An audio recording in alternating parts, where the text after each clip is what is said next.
On behalf of All India Trinamool Congress, I rise to speak on the supplementary demands for grants 2025-26 with a sense of déjà vu. Every year, we pass a budget with grand claims and booming confidence. And every year, without fail, the government returns quietly with a tray full of supplementary demands, as if the original budget was just a polite suggestion, not a financial plan for the world's largest democracy. So this year, the government needs 1.32 lakh crore more. At this point, I feel the budget is just the trailer. The real movie is the supplementary demands for grants. This is not unforeseen volatility. This is systemic failure masquerading as normalcy. Take fertilizer. Estimate 1.67 lakh crore. Revision 1.92 lakh crore. New demand 18,525 crore more. Fertilizer consumption grew 16%. Subsidy jumped 130%. Somewhere between these numbers lies a forecasting model that has completely given up.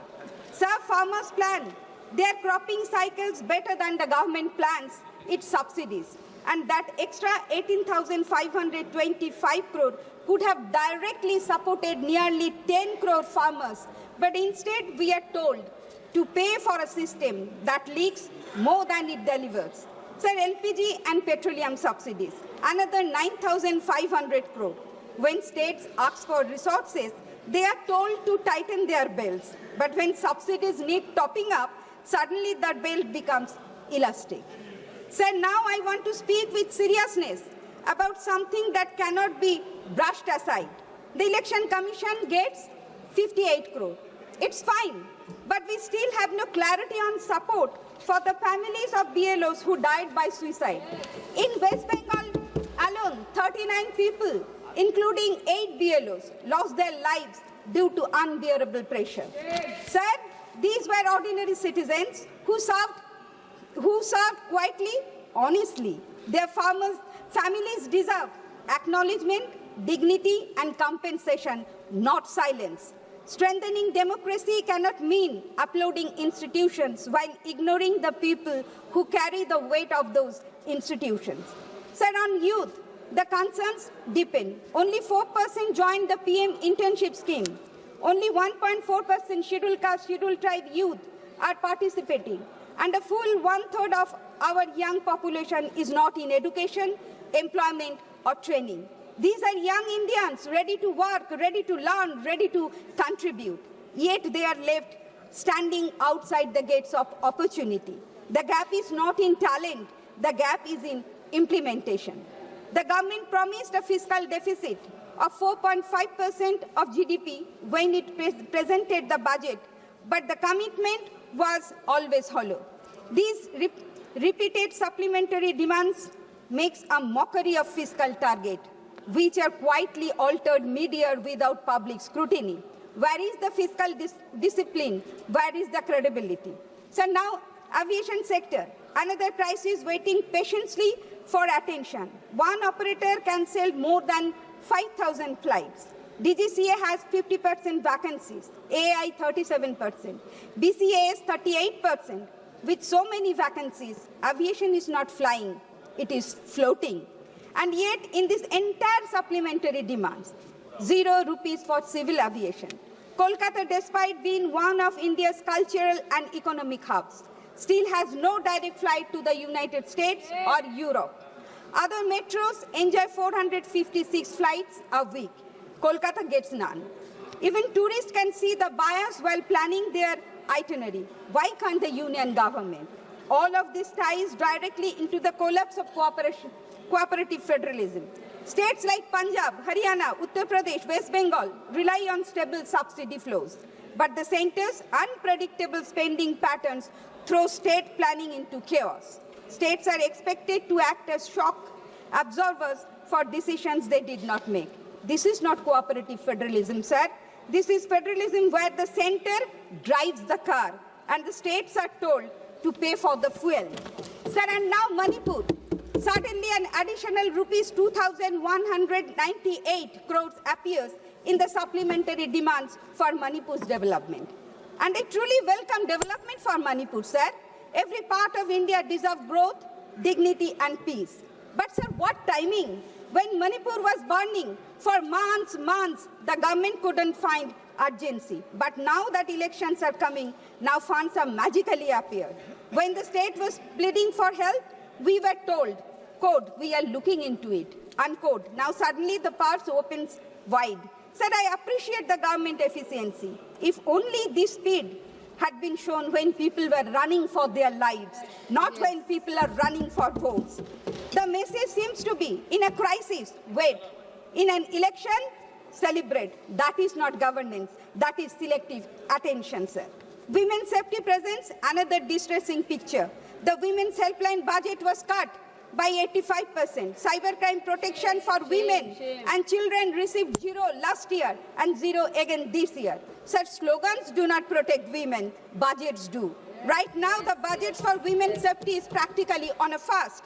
So now coming into the climate sector, despite escalating climate risk, the supplementary demands are silent on environmental protections. There is no meaningful enhancement for climate adaptation, pollution control, biodiversity conservation, or disaster preparedness. Sir, the absence of phrase allocation signals that environmental concerns remain expendable, treated as peripheral rather than integral to growth, livelihoods, and public welfare. Now the broader issue, the silence around these demands, no explanation for failed estimates, no clarity on what changed mid-year, no accountability for the additional money requested. We are simply told, quote, please approve. Sir, Parliament is not a cashier counter, sir. And so the rupee has been weakening due to trade deficits, capital outflows, global interest rate pressures, and weak exports. Yet the supplementary demands offer no funds or policy support to address these issues. By ignoring the failing rupee, the government avoids acknowledging rising import costs, inflation, and the growing burden on ordinary citizens. I would like to request the Honorable Finance Minister to clarify why Donald Trump called Indian economy is a dead economy. And sir, Home Ministry has been allocated 10 crore for advertisement and publication and 5 crore for printing. Sir, I would like to know from the Honorable Finance Minister to explain why such huge amount allocated to the Home Ministry for only advertisement purpose. Sir, the affront goes deeper. These 72 supplementary demands will be bulldozed through this House via the guillotine procedure. The government has engineered a system where meaningful parliamentary scrutiny is rendered impossible. The Modi government has progressively weakened every institution designed to check executive access. The CAG, the RBI, the Election Commission, the judiciary, and now Parliament itself. Through supplementary demands made immune to scrutiny, it perfects a system where accountability evaporates. Sir, the Union Cabinet has approved a bill to rename the Mahatma Gandhi National Rural Employment Guarantee Act as Pujya Bapuji Gramin Rozgar Yojana. Changing the name of a nearly 20-year-old widely recognized welfare scheme is an unnecessary and costly process.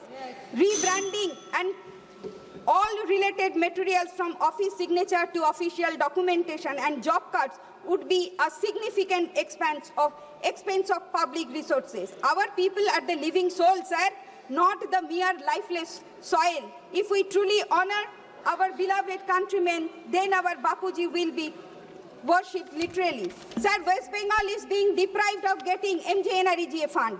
West Bengal is being deprived of getting the fund under Jal Jeevan Mission. Sir, West Bengal is being deprived to get the fund under National Rural Health Mission. West Bengal is being deprived of getting the fund under Pradhan Mantri Awas Yojana. Sir, the note is now ringing in the voice of the underprivileged people of Bengal. Ami bhoy korbo na, bhoy korbo na. Dubala morar age morbo na, bhai morbo na. Tori khana baite gele majhe majhe tufan mele. Tai bole hal chede diye dhorbo na, kanna kati dhorbo na. I shall not be afraid. I shall not die every now and then before death. Sir, people of Bengal will fight for their protector, none other than Mamata Banerjee. People of Bengal will fight for their young Young leader Abhishek Banerjee, people of Bengal will protect their dear symbol. Thank you very much. Once again in 2026. And lastly, sir, I call this House to demand accountability. I call on Parliament to re-assert its constitutional authority. I demand the large supplementary allocation says mandatory standing committee review. I demand transparency in subsidy distribution. I demand that fiscal target means something. I demand that this government immediately undertake comprehensive fiscal and administrative reform. Thank Sir, you. the nation is watching. History will judge. Thank you, sir. Thank you.